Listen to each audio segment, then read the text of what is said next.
Hello बच्चों, अब हम तैयार हैं नई एक्सरसाइज के साथ हमारे चैनल स्टडी विथ एसके के अंदर। बच्चों, ये जो हम वीडियो बना रहे हैं, पढ़ाई कर रहे हैं, ये बोर्ड परीक्षा 2024 को देखते हुए कर रहे हैं। और आज हमारी जो अभ्यास है वो है 4.3, जिसके अंदर हम पढ़ रहे हैं द्विघात समीकरण। द्विघात समीकरण को हमने गुणनखंड विधि के द्वारा हल करना पहले की एक्सरसाइज में सीख लिया है। द्विघात समीकरण का जो व्यापक रूप होता है बच्चों, वो ये होता है ax² + bx + c, यानी कि वह बहुपद और बहुपद है। ये बहुपद के जब बराबर में 0 लगा देंगे तो वो समीकरण बन जाएगा। तो इस समीकरण की जो सबसे बड़ी घात होगी तो वो कितनी होगी? 2 होगी। तो 2 घात का जो समीकरण होगा उसे हम क्या कहेंगे बच्चों? द्विघात समीकरण कहेंगे। इसका ये व्यापक रूप है ax² + bx + c = 0। यहाँ जो चर राशि है वो x है और a है वो x² का गुणांक है, b है वो x का गुणांक है और c है वो अचर पद है। c क्या है बच्चों? अचर पद है, ध्यान रखना। ये जो द्विघात समीकरण है, अब हमें इसकी प्रकृति देखनी है और प्रकृति में भी क्या देखना है? इसके मूलों की प्रकृति देखनी है बच्चों। इसके जो मूल आते हैं, हमें पता है द्विघात समीकरण के कितने मूल होंगे? 2 मूल होंगे बच्चों। 2 घात समीकरण जो है 2 घात का है तो उसके अधिकतम 2 मूल आएंगे। रैखिक समीकरण होता है 1 घात का समीकरण हो तो उसका 1 मूल आता है। 3 घात के होते हैं तो उसके 3 मूल आते हैं। तो बच्चों, हमें द्विघात समीकरण के जो 2 मूल आएंगे वो कैसे आएंगे? वास्तविक आएंगे या अवास्तविक आएंगे, इमेजिनरी यानी कि काल्पनिक आएंगे, हमें ये देखना है। दोनों बराबर आएंगे, दोनों अलग अलग आएंगे, इस तरह का हमें देखना है। तो इसके लिए बच्चों हम क्या करते हैं, एक b² - 4ac को देखते हैं। b² का मतलब x का गुणांक, उसका स्क्वायर कर देंगे, -4 अपनी तरफ से लगाएंगे, a यानी कि x² का गुणांक और c यानी कि अचर पद। जब उसको इस हिसाब से लिखेंगे b² - 4ac, इस तरह मान रख के जब अपन हल करेंगे तो जो मान आएगा, यदि वो मान 0 से बड़ा आता है, यदि वो मान कैसा आता है? 0 से बड़ा। इसका मान 0 से यदि बड़ा आता है तो 0 से बड़ा का मतलब है बच्चों उसका मान आएगा 1, 2, 3, 4, 5, 6, इस तरह से अनंत तक, यानी कि वो प्लस का मान आएगा। कैसा मान आएगा? प्लस का। तो +1 +2 +3 जितने भी मान होंगे, इसका मतलब होगा वो ये b² - 4ac क्या है? 0 से बड़ा है। तो इस तरह के मान आएंगे तो उस द्विघात समीकरण के 2 जो मूल आएंगे वो अलग अलग आएंगे। कैसे आएंगे? अलग अलग, और अलग अलग होंगे और वास्तविक संख्या होंगे, रियल नंबर होंगे। दूसरी स्थिति क्या बनती है बच्चों? यदि अपन b² - 4ac का मान निकाला और उसका मान क्या आ गया? 0 आ गया, तो भी उसके वास्तविक मूल होंगे। मूल तो कैसे होंगे? वास्तविक होंगे, लेकिन दोनों मूल समान होंगे, एक ही होंगे। जैसे 3, 3 तो दोनों कैसे हो गए? समान। 2, 2 तो दोनों कैसे हो गए? समान। 1/2, 1/2 तो दोनों मूल कैसे हो गए? समान। तो इस तरह से समान मूल आएंगे। और तीसरी कंडीशन जो बनती है बच्चों, वो बनती है b² - 4ac का मान 0 से क्या आ जाए? छोटा आ जाए। 0 से छोटा मतलब माइनस का आ जाए, सीधी सी बात है। -1, -2, -3, -4 कुछ भी आ जाए, माइनस में आ जाए, तो अपन वहाँ पर क्या कहेंगे? इसके जो मूल है वो वास्तविक नहीं होंगे। कैसे होंगे? काल्पनिक होंगे, इमेजिनरी नंबर होंगे। तो 2 स्थितियों में वास्तविक होंगे। पहली वाली स्थिति में मूल भिन्न भिन्न होंगे, जब बराबर 0 आ जाएगा तो मूल समान होंगे, और तीसरी वाली स्थिति होगी तो इसका मतलब क्या होगा? मूल काल्पनिक होंगे और वास्तविक संख्या नहीं होंगे बच्चों। यहाँ जो ये दिया हुआ है b² - 4ac, क्या दिया हुआ है? b² - 4ac जो दिया हुआ है ये वाला जो दिया हुआ है ये, इसको अपन डी भी लिखते हैं। क्या लिखते हैं? और इसको हिंदी में क्या बोलते हैं? विविक्तर, विविक्तर। तो विविक्तर बोलते हैं इसको, और इसका इस पूरी की जगह अपन डी भी लिख सकते हैं। यानी कि डी का मतलब क्या है? B square minus 4ac। समझ गए बच्चों? डी का मतलब क्या है? B square minus 4ac। इस पूरे की जगह अपन डी लिख देते हैं, तो डी का मतलब यही रहेगा, ध्यान रखना। तो ये मूलों की प्रकृति से संबंधित बात थी। 3 कंडीशंस है इसमें। तीनों कंडीशंस के बारे में अपन ने बता दिया है कि कब भिन्न भिन्न होंगे, कब समान होंगे, कब काल्पनिक होंगे। अब बच्चों एक आता है श्रीधराचार्य फॉर्मूला। ये जो श्रीधराचार्य फॉर्मूला है, इससे अपन क्या करते हैं? इससे भी अपन ने गुणनखंड विधि से समीकरण को हल किया, द्विघात समीकरण को। श्रीधराचार्य फॉर्मूला में क्या होगा बच्चों? इसमें जब अपन x के मान निकालेंगे, यानी कि x के 2 मूल निकलेंगे, तो इसका सूत्र आप याद कर लेना। जब भी किसी द्विघात समीकरण को अपन गुणनखंड विधि से निकालें और उसके टुकड़े ना हो, तो आप उसको इस विधि से कर सकते हैं। ठीक है, ये रामबाण है, ब्रह्मास्त्र है ये। तो इस विधि से आप किसी को भी द्विघात समीकरण को हल करके उसके मूल निकाल सकते हो। तो ये होता है formula -b plus minus under root b square minus 4ac बटे में 2a। ए बी सी बच्चों वही चीज़ें हैं। ए क्या है? एक्स स्क्वायर का गुणांक, बी क्या है? एक्स का गुणांक, और सी क्या है? अचर पद।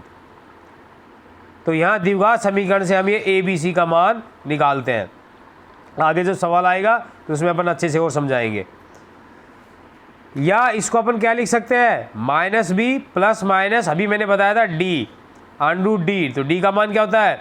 बी स्क्वायर माइनस 4ac, विविधकर होता है अपना, बटे में 2a। तो इस तरह से लिख दो या इस तरह से लिख दो। ये बच्चों ध्यान होना चाहिए, डी स्क्वायर बराबर बी स्क्वायर माइनस डी बराबर बी स्क्वायर माइनस 4ac होता है। अब बच्चों इसके ऊपर अपन सवाल करते हैं तो आपको और अच्छे से समझ में आएगा। प्रश्न संख्या 1, इसका पहला सवाल है बच्चों, यदि निम्नलिखित द्विघात समीकरणों के मूलों की प्रकृति ज्ञात कीजिए। यदि निम्नलिखित द्विघात समीकरण के मूलों की प्रकृति ज्ञात कीजिए, यदि मूलों का अस्तित्व हो तो उन्हें भी ज्ञात कीजिए। तो जो ये मूल है इनकी हमें प्रकृति ज्ञात करनी है। तो प्रकृति के लिए हमने 3 कंडीशंस बताई थी। तो हम उसके अंदर सबसे पहले हमें क्या निकालना पड़ेगा? बी स्क्वायर माइनस 4ac का मान निकालना पड़ेगा, क्योंकि मूलों की प्रकृति इसी से देखी जाएगी कि इसका मान 0 से बड़ा है, या इसका मान 0 है, या इसका मान 0 से छोटा है। तो बी स्क्वायर माइनस 4ac का मान तो अपने को निकालना ही निकालना पड़ेगा। तो बच्चों देखते हैं इस सवाल में a का मान यहाँ क्या होगा? हमें पता है a क्या होता है? एक्स स्क्वायर का गुणांक, तो a का मान क्या हो गया? 2। b क्या होता है? x का गुणांक, तो b का मान निशान के समेत -3। और c क्या है? अचर पद, तो c का मान क्या हो गया? 5। समझ गए बच्चों अब ABC कैसे आई? अब हमें यहाँ मान रख देंगे b की जगह b का, तो b स्क्वायर यानी कि -3 का स्क्वायर, माइनस है यहाँ, तो यहाँ माइनस आ गया, 4 आ गया, गुणा में a का मतलब 2, गुणा में c यानी कि 5। इनका सबका गुणा होगा, 4 दूना 8, 8 पंजे 40, और इसका जब स्क्वायर होगा -3 गुणा में -3, तो माइनस माइनस प्लस हो जाएगा और 9 आ जाएगा बच्चों। 9 - 40, तो हम देखते हैं एक प्लस है और एक माइनस है, और बड़ी वाली संख्या है वो माइनस की है, तो दोनों घट जाएंगे और बड़ी वाली संख्या का निशान रह जाएगा -31। अब आप अच्छी तरह समझ गए होंगे ये चीज़ें। ये बात तो पता नहीं कितनी बार आ चुकी है और कितने ही वीडियो में, सभी वीडियो में लगभग आ रही है, और मैं सभी जगह बता रहा हूँ। अब हमें पता है इसका मान आ गया -31। बच्चों मैंने बताया था कि माइनस की संख्या जैसे आएगी तो वो संख्या हमेशा क्या होगी? 0 से छोटी होगी, और 0 से छोटी हो गई तो इस द्विघात समीकरण की क्या होगा? मूल वास्तविक नहीं है। तो कैसे है मूल? काल्पनिक है इसके। कैसे है बच्चों? काल्पनिक है, इमेजिनरी है, काल्पनिक।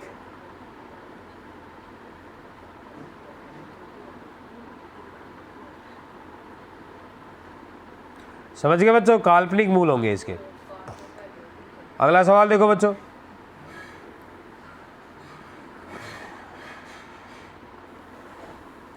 देखो क्या है। अच्छा सवाल है, छोटा। 1 नंबर का आ सकता है 3x² minus 4 under 3x plus 4। तो सबसे पहले तो अपन ए का मान देखेंगे, तो ये ए का मान रहा। बी का मान देखेंगे, ये बी का मान रहा, एक्स के सामने का। अचर पद किसका मान है? सी का मान है। निशान को साथ लेना है बच्चों, ए बी सी के मान आ गए। अब मूल की प्रकृति देखने के लिए तो हमें तो क्या देखना पड़ेगा? b² minus 4ac। तो b यानी कि -4 अंडर 3 का होल स्क्वायर, तो पूरे के ब्रैकेट लगा के होल स्क्वायर करोगे बच्चों। -4 गुणा में 4 अपने वाला 4, b² माइनस 4ac वाला, गुणा में a की वैल्यू 3 और c की वैल्यू 4। अब इनका तो ईजी है, कोई दिक्कत नहीं। 4 × 12, 12 चौक 48 आ गया बच्चों। अब -4 अंडर 3 गुणा में -4 अंडर 3 को हल करेंगे बच्चों, तो ये माइनस और माइनस तो क्या हो जाएगा? प्लस। 4 का गुणा 4 से होगा तो बच्चों 16, और अंडर 3 का गुणा अंडर 3 से होता है। समान संख्या का जब अंडर होता है बच्चों कितना हो जाएगा? 3। अब 16 का जब 3 से होगा तो कितना हो जाएगा? 48। बच्चों 48 आ गया, 48 में से 48 गया 0, यानी कि कंडीशन नंबर 2 हो गई। यानी कि दिए गए द्विघात समीकरण के मूल कैसे होंगे? वास्तविक होंगे। और कैसे होंगे? समान होंगे, बराबर होंगे। अब सवाल में दिया गया है यदि हो, संभव हो तो मूल ज्ञात कीजिए। तो यहाँ संभव है तो मूल निकालने पड़ेंगे। मूल निकालने पड़ेंगे तो बच्चों हमें क्या करना पड़ेगा? श्रीधराचार्य का फॉर्मूला लेना पड़ेगा। आप यहाँ गुणनखंड विधि से भी निकाल सकते हो, लेकिन क्योंकि हमारे यहाँ पर क्या दिया हुआ है? श्रीधराचार्य फॉर्मूला। श्रीधराचार्य फॉर्मूले से जब हम इसे ज्ञात करेंगे तो हमने देखा कि श्रीधराचार्य फॉर्मूला क्या होता है? -b plus minus b² minus 4ac, या जो इसमें बटे में 2a। हम इसे गुणनखंड विधि से भी हल कर सकते हैं, लेकिन हमें यहाँ पर ये बड़ा फॉर्मूला सीखना है, इसलिए अपन सभी सवालों को इसी से हल करेंगे। तो बच्चों यहाँ हमें पता है b का मान क्या है? माइनस, तो ये वाला आ गया, ये वाला, और b का मान है -4 अंडर 3, तो ये -4 अंडर 3 आ गया।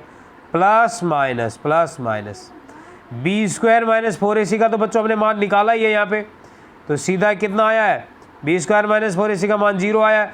तो अपन b² माइनस 4ac का मान तो यहाँ पर क्या रख देंगे? सीधा 0 रख देंगे, और बटे में 2a, यानी कि 2 गुणा में a, यानी कि 2 गुणा में a का मान कितना है? 3 है। ऊपर से देखेंगे तो अपन, अब 3 मान है तो ये इतना मान तो क्या हो गया? 0 हो गया। बस ये माइनस और ये माइनस क्या हो गए? प्लस हो गए। तो 4 अंडर 3 हो गया बच्चों ये, और बटे में 2 गुणा में 3 यानी 6। अब इसको काटेंगे, 2 तिया 6, 2 दूनी 4, यानी कि 2 बटे हो गया बच्चों 2 इंटू अंडर 3, ये यूँ हो गया बच्चों 2 अंडर 3 बटे में 3, ये आ गया। अब हमने इस 3 का क्या किया? इसको इस हिस्से में तोड़ दिया अपने। अपने को पता है कि अंडर 3 गुणा अंडर 3 का मतलब क्या होता है? 3। अभी अपन ने इसका जब होल स्क्वायर किया था तब भी किया था अपन ने, तो 3 को हमने इस हिसाब से तोड़ दिया। 3 बराबर अंडर 3 गुणा में अंडर 3। अब 1 अंडर 3 से 1 अंडर कट गया 3, तो 2 बटे अंडर 3 बच गया बच्चों। और हमने अभी देखा था कि इसके मूल कैसे बराबर हैं, दोनों मूल समान है, तो दोनों मूल क्या आएंगे? 2 अंडर 3 ही आएंगे। समान मूल है बच्चों, समझ गए?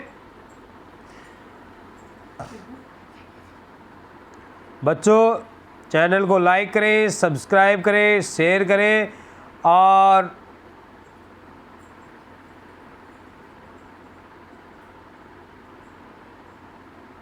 अगला सवाल बच्चों, 2x² माइनस 6x प्लस 3 बराबर 0। तो बच्चों सबसे पहले तो ए का मान निकालोगे, बी का निकालोगे, सी का अचर पद है, ये मान निकाल लिए।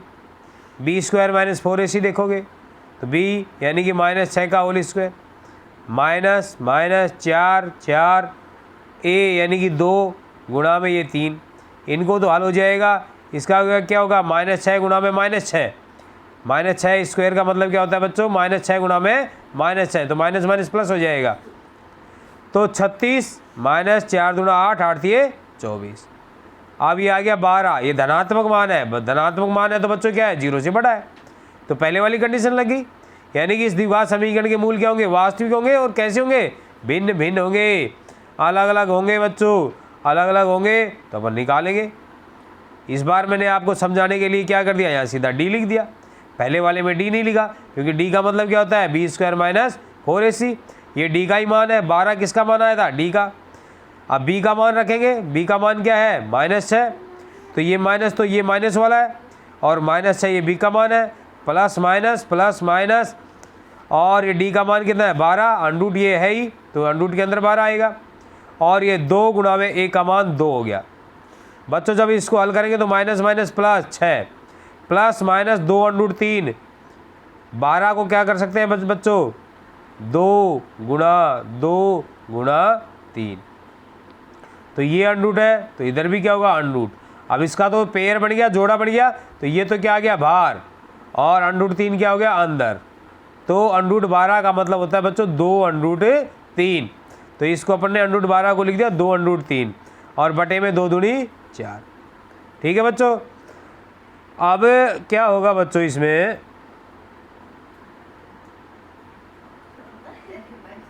ये जो 4 है, ये जो 4 दिया हुआ है बच्चों, इसका मतलब क्या होता है, ये 6 के नीचे भी है और ये इसके भी नीचे है, और प्लस माइनस का निशान बच्चों यूँ आता है, क्योंकि x के कितने मूल है 2, एक बार प्लस का साइन लेके, एक बार माइनस का साइन लेके, निशान लेके। तो बच्चों क्या होगा, 6 को एक बार तो 4 के नीचे कर दिया, सॉरी 4 को एक बार तो 6 के नीचे कर दिया, एक बार 2 अंडरूट 3 के नीचे कर दिया। अब जब 6/4 है बच्चों, जब इसको काटेंगे तो 2 दूनी 4, 2 तिया 6, यानी कि 3/2, और 2 अंडरूट 3/4 को जब काटेंगे तो 2 एकम 2, 2 दूनी 4, यानी कि अंडरूट 3/2, प्लस माइनस है बीच में। बच्चों ये 2 तो दोनों के नीचे ही है, तो हमने अब फिर वापस 1 के नीचे ले लिया, तो क्या हो गया 3 प्लस माइनस अंडरूट 3/2, या आप कह सकते हो 2 और 2 का एलसीएम ले लिया, लघुत्तम ले लिया हमने, और लघुत्तम लेके हल करेंगे तो ये इतना ही आ जाएगा। अब बच्चों एक बार प्लस लेंगे तो ये 3 प्लस अंडरूट 3/2 हो गया, माइनस लेंगे तो 2 अलग अलग मूल आ गई, ये 3 प्लस अंडरूट 3/2, 3 माइनस अंडरूट 3/2। बच्चों आप इसे यहाँ ऐसे भी हल कर सकते थे अगर आपको पता हो तो, कि 2 दूनी 4, 2 तिया 6, और 2 एकम 2, तो 3 अंडरूट 3/2 सीधा आ जाता।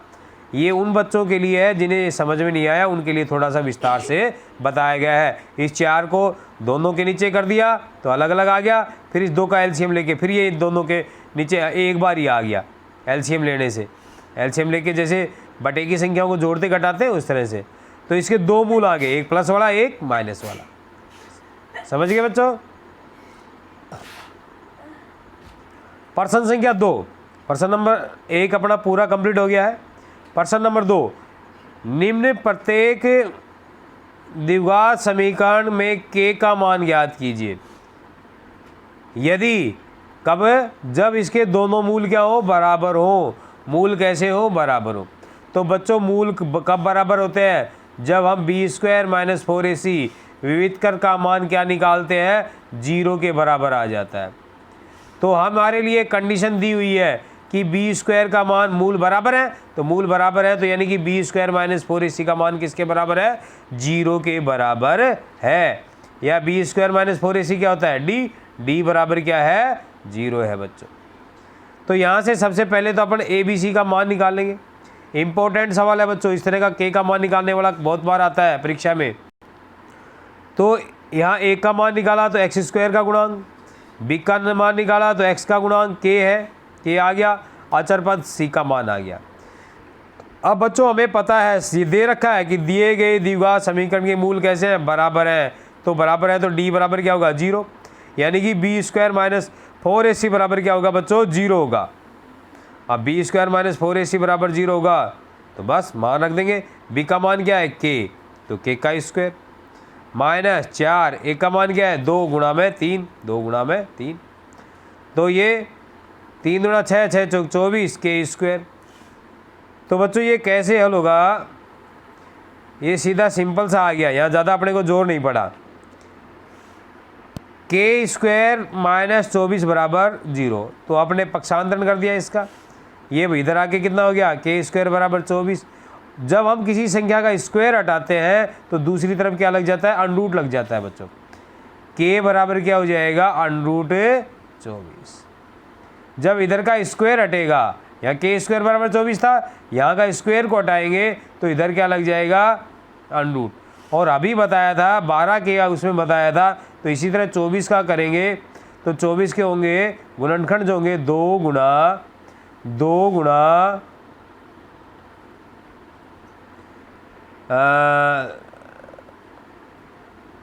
3 गुणा 3 सॉरी 2 दूनी 4 4 3 12, ये 2 आएगा बच्चों, और गुणा में 3, 2 दूनी 4 4 दूना 8 8 3 24।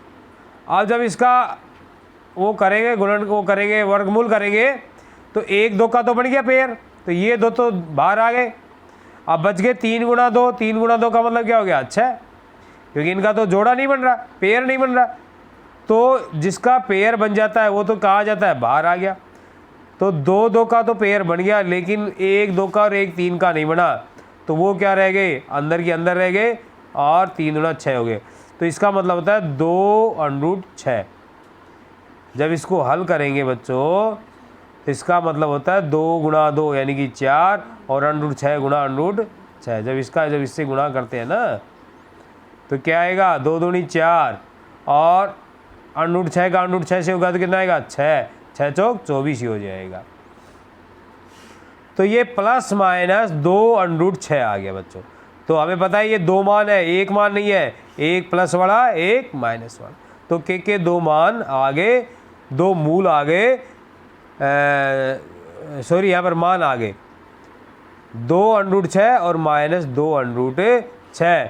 यानी कि सवाल में जब के की जगह यहाँ पर 2√6 प्लस का रख दो या 2√6 माइनस का रख दो, तो इसके मूल कैसे हो जाएंगे, बराबर हो जाएंगे। 2x² plus 2√6x plus 3। जब इस इक्वेशन को, इस समीकरण को हम हल करेंगे तो इसका मान क्या आएगा, मूल बराबर आएंगे। माइनस लेके भी करेंगे तो भी क्या आएगा, मूल कैसे आएंगे, बराबर आएंगे। ये के का मान आ गया, ये वाला। ये के वाले सवाल इंपॉर्टेंट है बच्चों, ध्यान रखना, ऐसा सवाल जरूर पूछा जाता है। अगला सवाल है kx into x minus 2 plus में 6 बराबर 0। यानी कि ये kx का पहले तो इससे गुणा होगा x से, तो kx² हो गया। kx का माइनस 2 से होगा तो माइनस 2 kx हो जाएगा बच्चों। अब ये द्विघात समीकरण बन गया। तो यहाँ a का मान तो क्या है, ax², तो a का मान क्या है, k। b का मान क्या है, माइनस का 2k, और c का मान क्या है, अचरपद 6। अब क्योंकि मूल बराबर है तो d का मान बराबर होगा, d क्या होता है, b² माइनस 4ac। अब b का मान क्या है, माइनस 2k, तो माइनस 2k का होल स्क्वायर, माइनस 4 4 a यानी कि k गुणा में 6 ac हो गया। अब इसके बराबर बच्चों यहाँ पे 0 लिख लेना। अब क्या होगा, इसका जब स्क्वायर करेंगे, माइनस 2k का स्क्वायर यानी कि माइनस 2k गुणा में माइनस 2k, तो माइनस माइनस क्या हो जाएंगे, प्लस, और 2 दूनी 4 और k², 6 चौक 24 k। बच्चों यहाँ इसको कैसे हल करेंगे, यहाँ भी k है, यहाँ भी k है। यहाँ k नहीं होता, सिर्फ 24 होता तो ये इधर आ जाता पीछे वाले सवाल की तरह, लेकिन यहाँ क्योंकि इसके अंदर भी k दिया हुआ है, अब k दिया हुआ है तो कैसे हल करेंगे इसको। अब इसमें से अपन क्या करेंगे, जैसे कि अपन ने गुणनखंड विधि से हल करते थे, इसमें से कॉमन ले लेंगे। 2 है, उसमें 4 बनते थे तो 2 में से कॉमन लेते थे। यहाँ सिर्फ 2 है तो इनमें से कॉमन ले लेंगे। 4 कॉमन आ गया इनमें से, तो 24 में 4 में से 4 कॉमन आ गया। k² और k में से k कॉमन आ गया, तो ये बच गया यहाँ पर k, 4 तो बाहर आ गया। 24 में से 4 कॉमन चला गया, तो 24 में 4 का भाग देंगे, 6 चौक 24, तो ये आ गया k माइनस 6। अब उसी प्रकार बच्चों एक बार 4 k को 0 के बराबर कर देंगे, एक बार k माइनस 6 को 0 के बराबर कर देंगे। 4 k को 0 के बराबर कर देंगे तो k का मान क्या आ जाएगा, 0, और k माइनस 6 को 0 के बराबर करेंगे तो k का मान आ गया 6। यानी कि k के 2 आंसर आए यहाँ, कि सवाल में k का मान 0 भी हो सकता है और k का मान 6 भी हो सकता है बच्चों।